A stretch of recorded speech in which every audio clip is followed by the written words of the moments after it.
मावळ जाग झालं र तांबड फुटलं भगवजी हा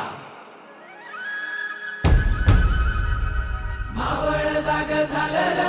तांबड फुटलं भगवजी हा गुलामी अंधार फिट छत्रपती शिवाजी